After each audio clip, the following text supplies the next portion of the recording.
Hey y'all, welcome back to another episode of Grace-Filled Podcast. If I'm being completely transparent, vulnerable, honest with everyone here, there goes my phone, it's going off. It has been a long week and it is only 3 days into it. It's actually been a very, very long day today. And today is the day that my podcast is supposed to be released. It's going to be released today. It's a Wednesday. But it was not released this morning like it normally is. And I apologize for that. I'm currently filming it on the Wednesday. I normally do it a few days before or even the day before at least. So it comes out in time. But I'm allowing myself some room for grace because we are all humans. We all make mistakes. And I had so much going on yesterday and it slipped my mind. I didn't have time to get done. I needed some sleep. You gotta take care of yourself too. Because, I knew, I got home late from a volleyball game and I could have stayed up and recorded it and got everything done, but there most likely would be something wrong with it because if I'm up late at night, my brain does not work. So with all that said, today I had it planned for us to walk through Women of the Bible. We're still going to. I was going to walk through the story of Ruth, which I am obsessed with. I don't think I've ever fully read Ruth. I know I've read Esther a lot, but I read through Ruth one morning. I think it was Monday morning. I got up early and was up for around 45 minutes reading it and finished the whole chapter. And I absolutely loved it. And so that was my plan today, talk about Ruth. And I think I'm still going to, but the Holy Spirit does his thing.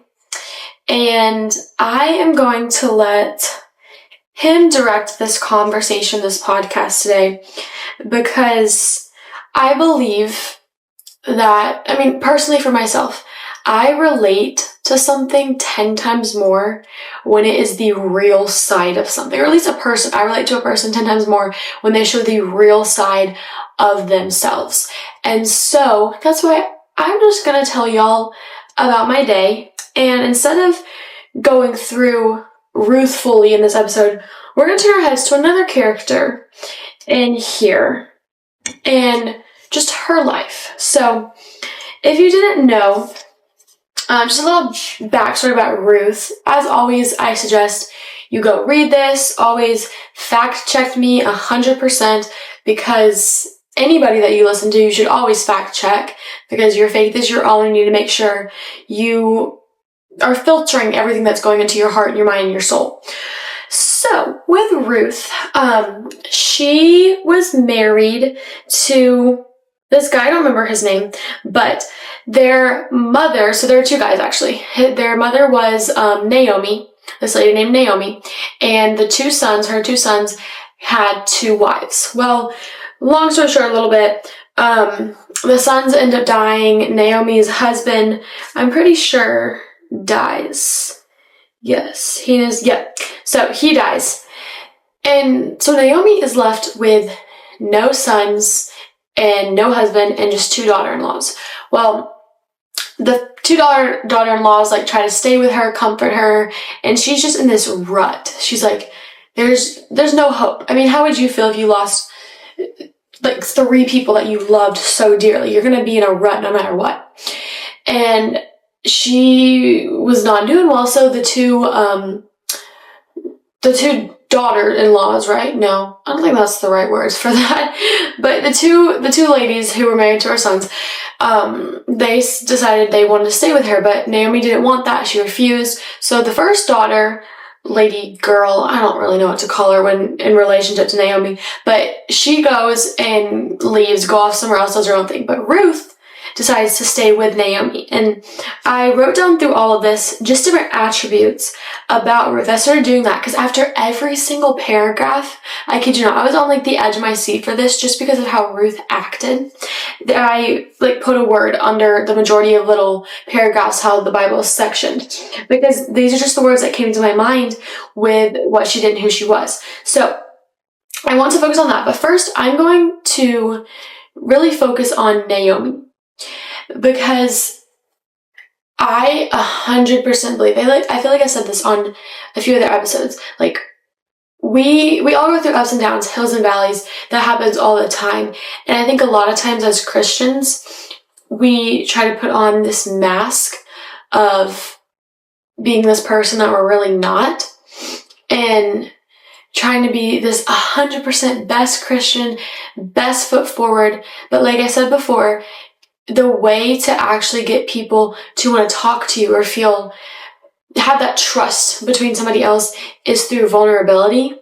And a lot of times our days are not going to look perfect like the Proverbs 31 woman. It's great to study that, of course, because that is who we should aim to be, those characteristics and everything.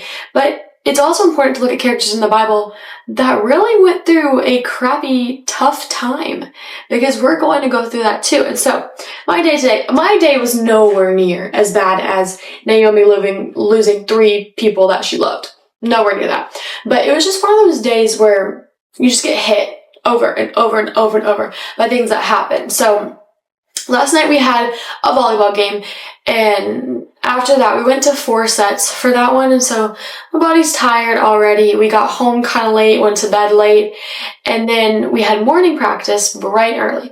So I think my alarm started going off around 4:30. I'm a little cranky, of course, because it's morning practice, and I had to be there by 6. So what happened? Oh, also, before this, let's back up to the day before that.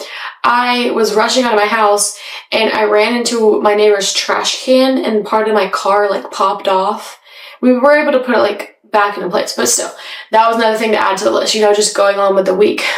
But, so I go to Starbucks because I needed coffee because our fridge broke too. Our fridge broke down, so I couldn't find our milk. It's in some cooler somewhere. I'm like, I need coffee. So I am tired this morning, rushing to Starbucks just to get a little bit of caffeine for my system. And we get to practice, do everything. Everything's great. I actually enjoyed practice. We watched some film for a little bit. I'm like, okay, this is going great. I had my stuff to get ready for school after because we have 30 minutes to get dressed, put on makeup, do all your stuff, then go to school. Well, I opened my bag and I actually was walking in to the bathroom area to change. The girl in front of me, I saw her shoes. I don't know, just in my head, I'm looking, oh, she has cute Jordans, blah, blah, blah. I'm like, where are my Jordans? I look at my bag. I'm like, oh no, I don't have shoes. Because I was going to grab them on the way out. And I was like, no, not today, not today. But I can't wear into school my volleyball shoes. I'm going to ruin them. And I can't wear Birkenstocks into my school because, you can't have sandals. So I was like, man, I gotta go home. So I literally picked up my bag and I just started walking out. I'm like, okay, just going with the flow at that point.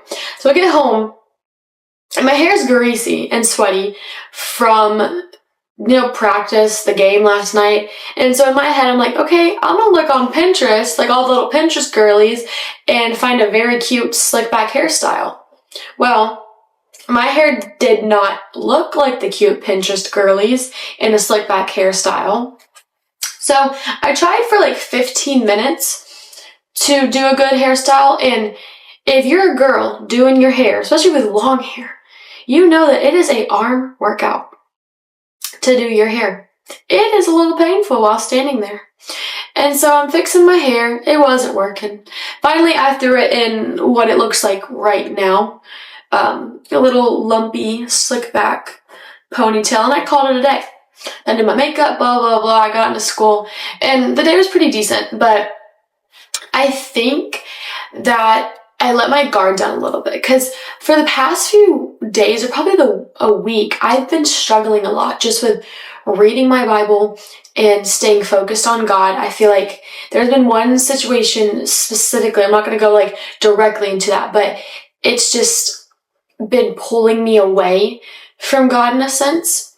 And I hate to say that because it's weird sitting here and speaking to people about Jesus and feeling okay, I still feel disconnected from Jesus. But the reason I'm saying that is because I don't want to come across as somebody, have that persona of I've got everything together. I'm sitting here talking about the Bible when in reality, I forget to read my Bible some days.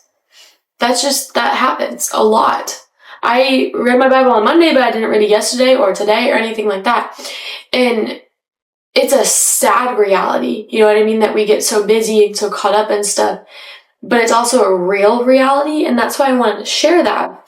But also, just being disconnected from God, I know He's still there, you know what I mean? But there's gonna be days where it's not like that burning fire. I like to think about it like, when you go to youth group camp or something like that. When you go to camp and you're there and you don't have your phone, you have no distractions, like, you are on fire for the Lord. But then it's when you get back home, you have to deal with regular day life stuff, and you realize, okay, life is not just camp. You have to deal with life too. But I actually posted something on my story. Actually, I'll tell that in a minute. But where I was going with this is that I think it's kind of opened the door, just me being a little disconnected from God. It's opened the door for Satan just to feed lies into my brain.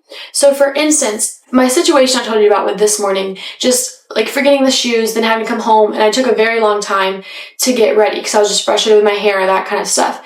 I didn't get to school until later. I missed first period, and I actually heard Sadie Robertson say this before. The devil likes to play the game of two truths and a lie. He is going to feed you lies so many times, but he's going to disguise them in truths. So for instance, this morning, I was working hard at my hair because I'm the type of person, I like to look presentable, like, not in some, I've got to look perfect 24/7, not that kind of way. It's just, I like my hair to be neatly done. I like to have just like a tad bit of makeup to spruce up a little bit. That's just the way I am. You know, everybody's different. We all have different things that we like. That's something that I enjoy. I enjoy getting ready in the morning. But this morning, the devil said just so many lies to me. So what you may be hearing with my situation is, okay, the girl forgot her shoes, then got there a little late. What does it matter? It's not necessarily that situation. It was my mentality in the situation and what the devil said to me in that situation. So for the two truths and a lie thing, I was doing my makeup, working hard on it, and I was doing my hair and working hard on it. And it took me a while to pick out an outfit. I had to like iron my pants, and as I'm ironing my pants this morning, it's kind of like the devil just said, oh, you're working so hard on your hair and makeup. You're working so hard on your pants. You try too hard to look too good. So it's like there were two truths. I was working hard on my makeup and my hair. I was working hard to iron my pants because it was like that cargo material. I didn't want to have wrinkled pants. And then he said the lie of like, oh, you're trying too hard. And in our day and age, like, people get called a try hard for something. It's like you do too much. And that kind of got me in my head like, okay, well, all these other girls over here, they don't look like they try. Well, not that sounds mean. I don't mean like that. There are some girls that I look at and I'm like, man, they barely have to try and they look good. You know what I mean? Like, oh, they probably just rolled out of bed looking like that. And then I'm over here working so hard to try to look good enough or look pretty. And that was the lie he fed me. Just saying, well, you're not good enough. Because from those two truths and a lie, he said, well, because you try so hard, that means you're not good enough. You're not pretty enough. And my self-esteem was shot. And so you may hear that I worked too hard on my hair, but I was in my head like, okay, I'm just not good enough. I don't look good enough. My pants don't fit right. This is happening and that is happening. I'm a failure. And then I got to school late. And I was like, man, I just can't even get here on time, like on top of that. So the self-esteem was just plummeting down. And then throughout the day, just a few little things happened that made me doubt myself even more. Just some words that were said between people. And also, when you have a close friend, you give each other looks sometimes if something happens. And there were like two girls and I said something, whatever, and I kind of could tell that they gave each other a look. And I'm like, oh, I hate when that happens. Like, I wasn't trying to say anything wrong. So it's just my anxiety and my worry kind of got to me in those moments today. And I say that because I was driving home from school and everything was kind of fine. Then I got to my house. And if you could see this room right now, this room, I have like all my sweatshirts in my closet over here. This room is a mess. There are sweatshirts everywhere, shorts all on the ground. And that's because my self-esteem was so low. I was getting ready to go to Starbucks, for crying out loud. I was gonna go study because I have some quizzes and stuff tomorrow. I had some homework and I work better there.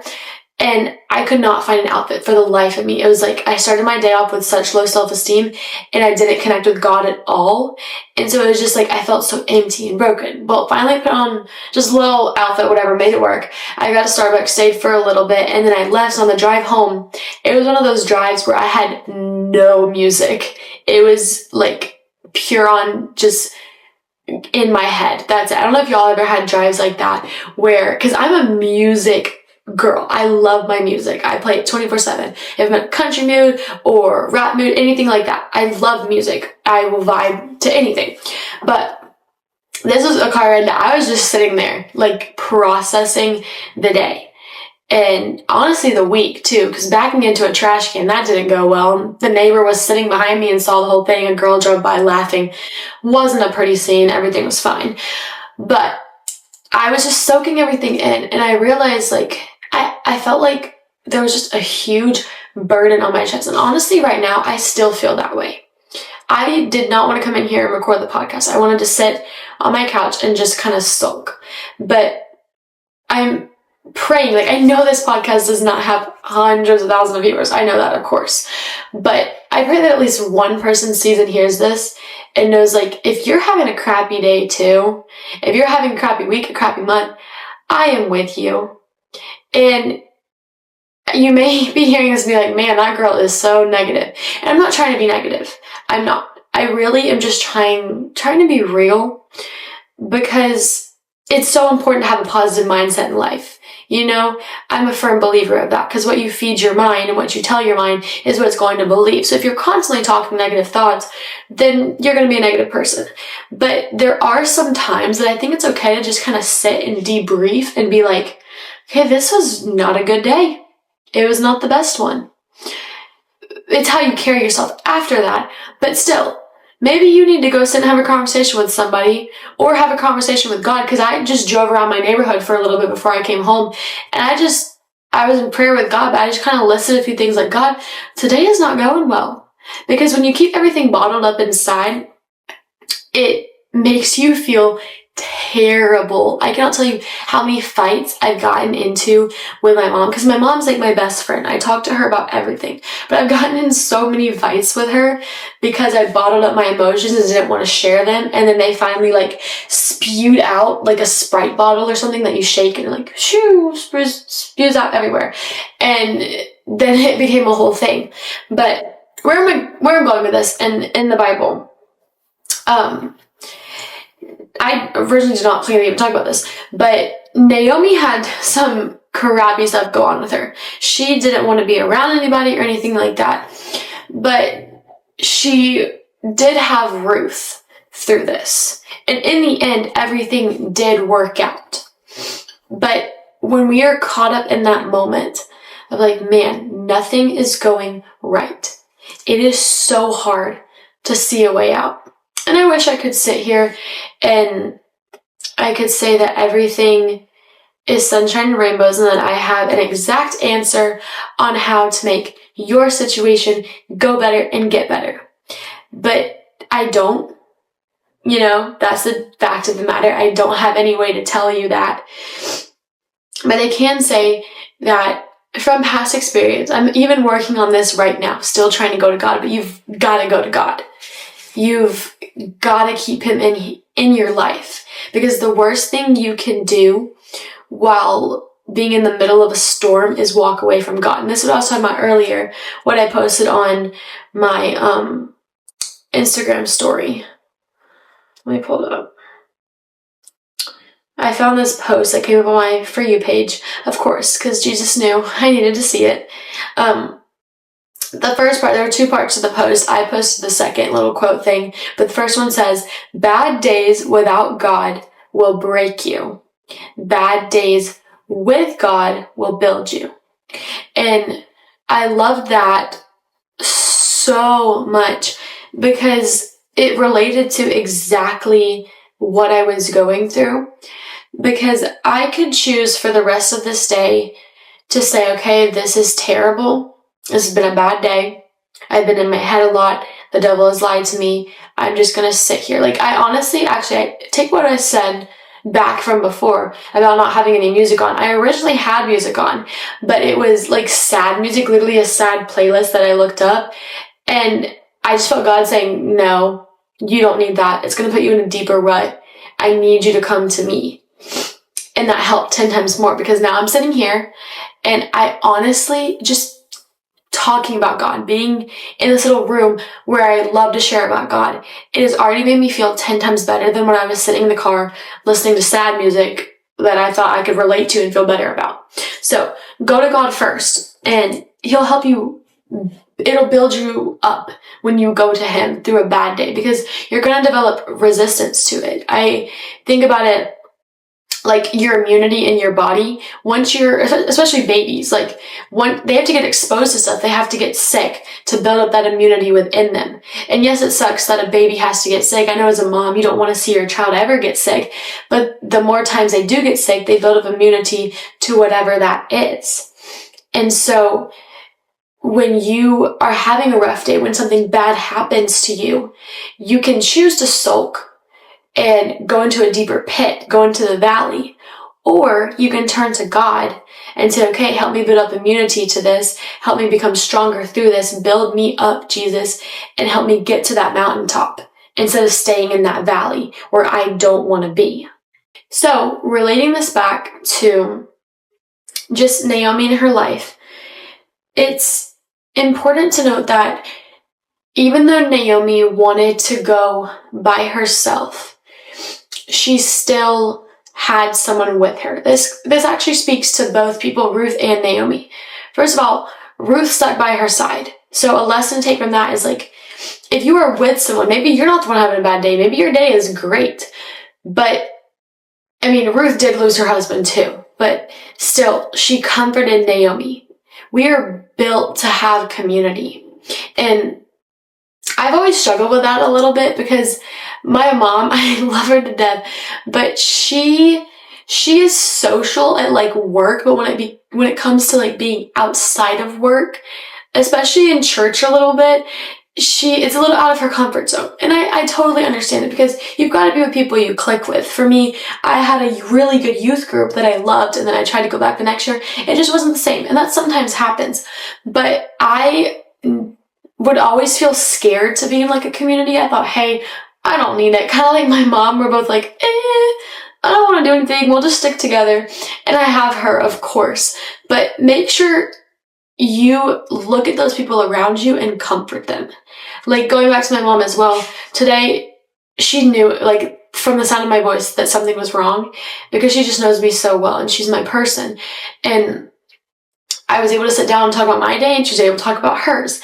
And I felt better. I was going to bottle up my emotions, like I said before, but I didn't. I felt better. So just like Ruth, make sure you're comforting those around you with whatever you're going through, because you can lean on each other. I bet Naomi and Ruth had to lean on each other because they both lost people that they love. But in the end, God used their story in such a beautiful way. Ruth actually, because I don't have time to go completely through this, but Ruth travels, I'm pretty sure it's back to Bethlehem. I could be wrong on that. Yeah, they went to Bethlehem. I just read it right here. And met this guy named Boaz, who's actually, I think, in their family line, possibly. Somehow word got back to Boaz about who Ruth was, and how, because Ruth was not originally a Christian. She didn't originally, like, trust in God or anything, but she says the famous line for, where you go, I'll go, your people shall be my people, your God will be my God. So she took God as her own, that kind of stuff, and followed with Naomi. So Boaz realized that she did so much, because she left her family. Ruth left her family to go with Naomi to Bethlehem and comfort her, be with her, all that kind of stuff. Boaz noticed this, and long story short, is really kind to her, makes sure she's totally okay and safe. He makes sure that she stays with all the women who were picking the grain or whatever, because in this time there were also men out there. And so, I'm pretty sure yeah, the women were very, what's the word I'm looking for?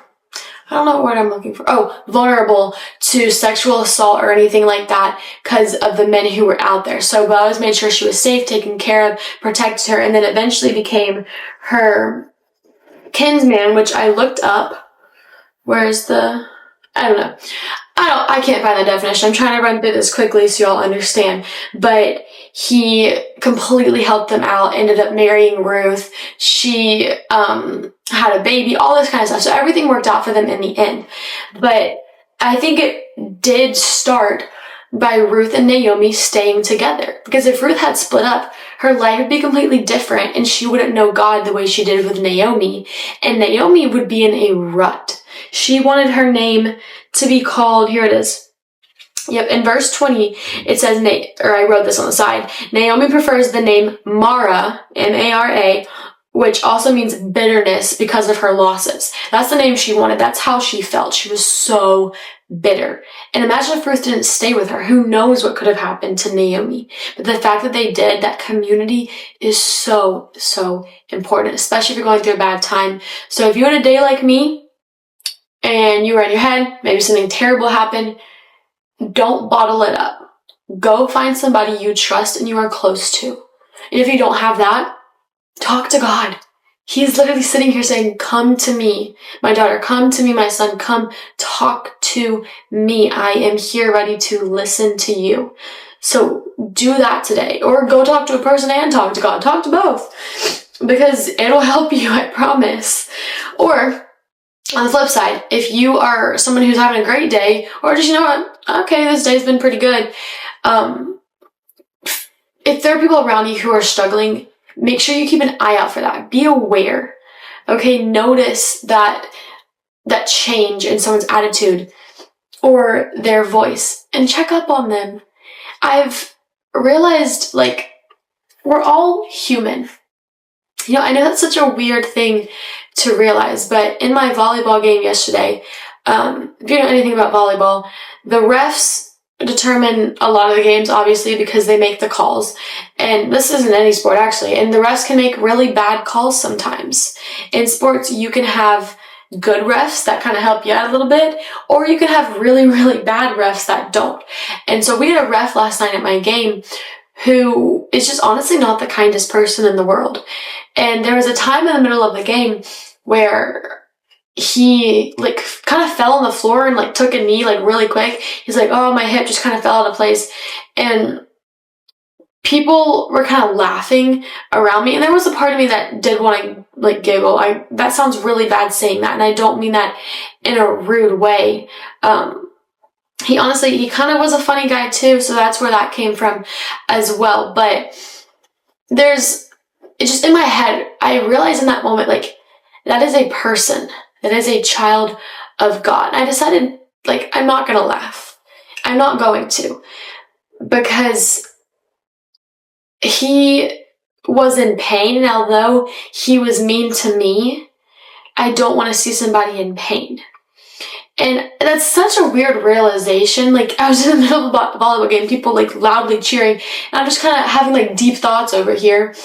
But it's I felt bad. And I think we all need to just take a step back in life sometimes and view people with a little bit more kindness and a little bit more grace.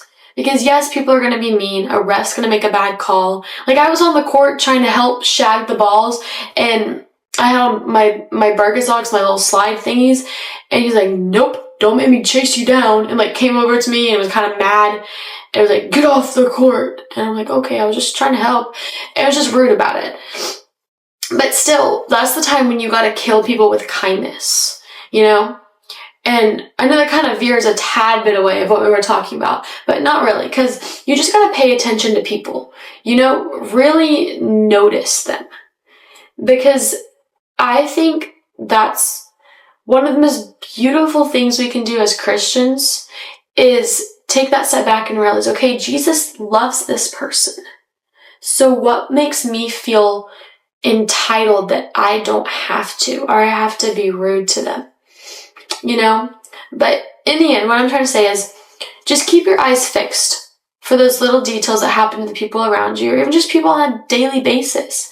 Like, one little compliment to somebody can make them feel 10 times better in their day. And so randomly, I've just been complimenting people. If I think about something, I'm like, oh, I'm going to tell that person. Because you never know what someone's going through, or you may know what they're going through, and you just need to comfort them. So either way, be a kind person. That's the moral of the story of what I was trying to say there. I don't know if that made any sense, but be kind. Try to be kind. So those are the two little things, being Ruth or Naomi, whichever one you fall into, whatever category, because it's going to change interchangeably. I think that's the word. That's going to change every single day. And so make sure you have that support system, because some days you're only going to be able to give 20% and you need somebody to give 80, or you're going to be able to give like 90% and that person can only give 10. So you lift each other up, and that's a wonderful thing about community that I believe God created for a very important purpose. So I think I'm running a little bit out of time. Let me check. I'm trying to check my camera. Yeah. So I have about like 10 more minutes that I'm going to talk, and I'm just going to go through Ruth and the characteristics that I wrote down about her. So I wrote that she was loyal. I wrote that after the paragraph. It's after verse 18. And 18 says, and when Naomi saw that she was determined to go with her, she said no more. So, like I was saying, Ruth really wanted to go with Naomi because Naomi was struggling. She was struggling a lot, just losing her husband and her sons and all of that. So Ruth stayed loyal to her. That's why I wrote that word. And so as a Christian, we need to stay loyal to those around us. I think that's an attribute that is going away quickly right now, because I've also been realizing this a lot. People in my generation, I'm not trying to contradict what I said about being kind to people, but you should be kind to everybody. But still, it's like looking at our world, just like seeing all the sin, it just grosses me out the way our generation acts, especially with that loyalty aspect. Like, I'll just kind of take a glance at, guys and girls, or I'll just hear conversations, especially some of the things that get sent in group chats by people. It's like, oh my gosh, nobody is loyal these days. It's hard to find these people. It's very rare. And so as much as it may seem like lately I've been struggling with the fact of like, oh, I want to blend in with everybody. That'd be great. But that's a lie that Saint's telling me, because as Christians, we're called to stand out. And so be that rare person. Be that person that is loyal, even if someone's not loyal to you. I'm not saying go and tell them all of your secrets, even though they're not being loyal to you. But imagine how they'll feel after. Imagine what they'll see. Because you may think in a moment when something happens and there's like no longer trust between people, like you're no longer loyal to one another, close to each other, anything like that, or something happens that breaks you all apart. You may think that doing unto others what they did to you is going to be some sort of revenge, but it's not, because you're on their level. And so be that person that is loyal, not just loyal to people, but also loyal to what you do, who you are, your standards. This is like, I wish I wasn't admitting this, but lately I've been trying to, there's been a situation that I have my standards for. It's for something, and I've been trying to lower those standards to something that I do not need. I know that doesn't really make sense, but ultimately the moral of the story is I've been trying to lower my standards. I just felt God saying, nope, you keep your standards up high. You keep that up there. So be loyal to whatever it is in your life and be that person that stands out, just like Ruth was, because it was noticed by Boaz. In the beginning, it wasn't noticed by anybody. They were like, oh, why is Ruth kind of going with Naomi? Interesting, she's leaving her family. But Boaz noticed her. And look what that did for her. She got a husband, she had kids, a place to stay. Beautiful things happened. So, loyalty. The second thing is hardworking. That is so important. A hardworking person is 10 times more, I guess, like usable, maybe, I don't know if that's the right word, than someone who is stuck up. I'll use it because I was talking about volleyball. I'll use it in that terms. I was not good in 7th grade, and there were girls who were 10 times better than me in 7th grade. But I don't want to, I'm not trying to sound like brag or anything when I say this, not at all. But I was able to make varsity when I got a little bit older over some of the other girls who had skill because of my hardworking nature. And I say that, like I said, not to be cocky at all. Because I'm not the best on my team. I will be the first person to admit that. Literally at practice the other day, you're not supposed to touch the net in volleyball. I grabbed the entire net and lifted it up as I jumped. I'm not the best. But I'm saying this because when you are hardworking, people are going to notice that because you're going to be easier to work with because you have that drive within you and you don't have that, I guess, barrier over your head of an ego saying, nope, I can't get any better. I'm already the best, So be a hard-working person. This was after the verse when she went to, or this is what Ruth said. She said, this is verse 7 in chapter 2.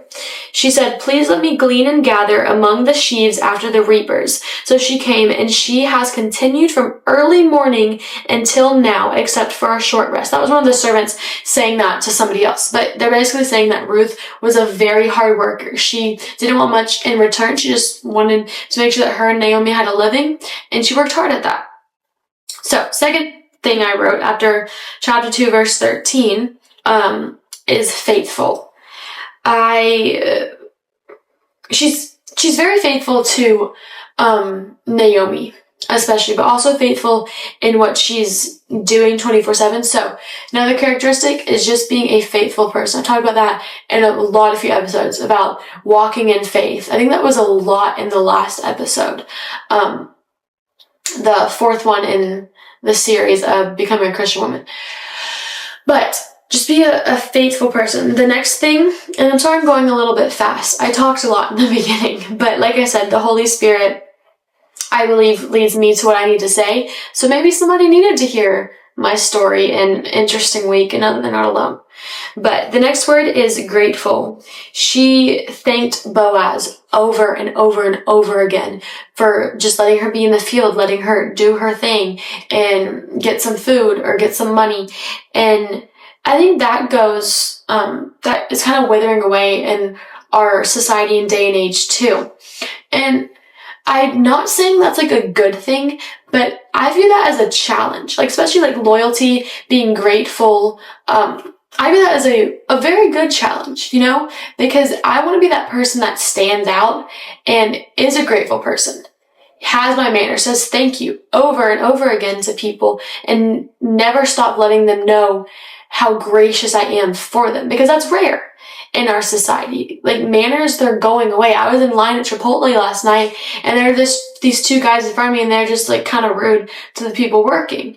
And it just kind of hurts my heart a little bit because we have so many opportunities to make someone's day just by saying, oh my gosh, thank you so much. I really appreciate you. That can make someone's entire day. And it took me barely a breath. I don't know. That's a whole thing for another time. But moral of the story is be that rare person. Be grateful. Be grateful like to other people, but of course grateful for what you have too. I have so many things to be grateful for. I know you guys have so many things to be grateful for, but we don't think about them all the time. I was thinking about today, it put me in a deeper rut than what I was in. I was like, oh man, I don't have my dream car. I don't have this. I don't have that. I don't have these sweatpants I want. And then I kind of took a step back and I'm like, dang, I need to be grateful for what I do have. I have a roof over my head. I go to a beautiful school. I have clothes on my body. I have food to eat every single day. Like, that is something to be grateful for. So now going to verse 3. Really quick, before I go to the next little attribute, I wrote this at the top. It says plan, act, have peace, repeat. Because in this, there were like plans going on in chapter 3. This is when Ruth wanted to get Boaz to be her kinsman. She was trying to figure out what to do. And so Ruth had a plan, or no, Naomi had a plan, went to Ruth about it.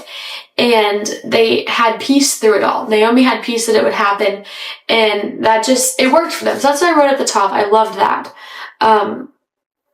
So the word I wrote under this is obedient, because Ruth obviously knew that Naomi was older than her, had some more wisdom, and she was obedient to what Ruth was saying would be the best thing to do, what she was advising to do. So there's a difference between, like, standing up for what is right. Like, if somebody's telling you to do something that you should not be doing or you believe is completely wrong to do, don't be obedient to what they're saying, of course. Like, have some context in those situations. But, for instance, your parents, be obedient to them.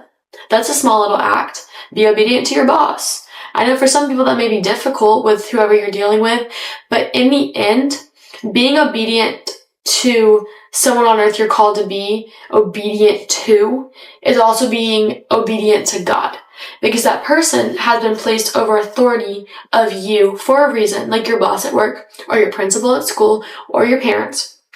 And so by disrespecting them, I feel like you're disrespecting God too, because you're not doing what you've been called to do.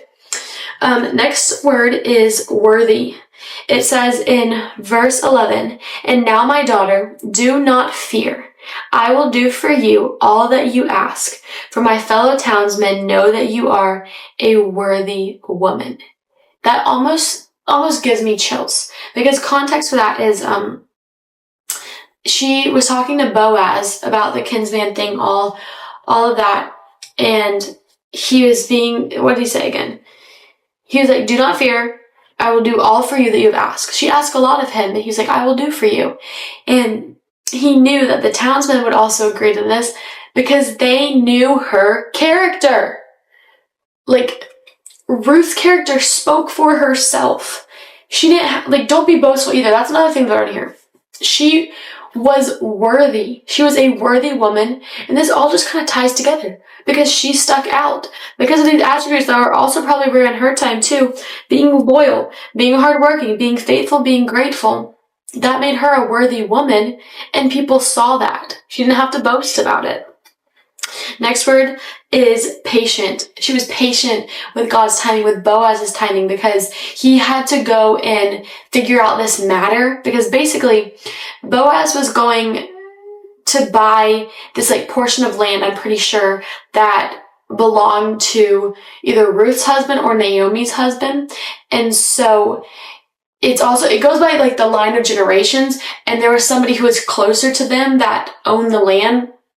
And so Boaz had to go and call this meeting with the townsmen and get all of this fixed so he could have the rights to the land, and then take Ruth as a wife and also take Naomi in. It'll explain more in the story when you read it. But Ruth was patient about that. Of course, she wanted all that to happen and go her way, but she was patient while in it. We talked about this on another episode. When you were in that waiting season, you have got to be patient on what is happening. And enjoy that waiting season, because as soon as you know it, your blessing will come and your life will be radically changed, which is wonderful. But enjoy the time you're in for now. 2 more words. The second to last one is selflessness. She probably did not want to leave her family and everything she's ever known, but she was selfless. She knew that she was called to a different position than she was in, and I love that. Because I'm a selfish person. I will admit that 100%. I am so selfish. And that's something I'm working on, I promise. But like I said, I want to be vulnerable on here and share my weaknesses. But I think that's something we all need to work on. Imagine if everybody, every single day, just was a tad bit less selfish. I think our world would be completely transformed into something different, because you go from focusing solely on yourself to focusing on others, and only good things can come from that. The last word is hopeful. She was so hopeful through everything that was going on. Her and Naomi, actually, near the end, Naomi started to get a little bit more hopeful just with the whole situation with Boaz and all of that. And so that's actually, dang, the Holy Spirit is good.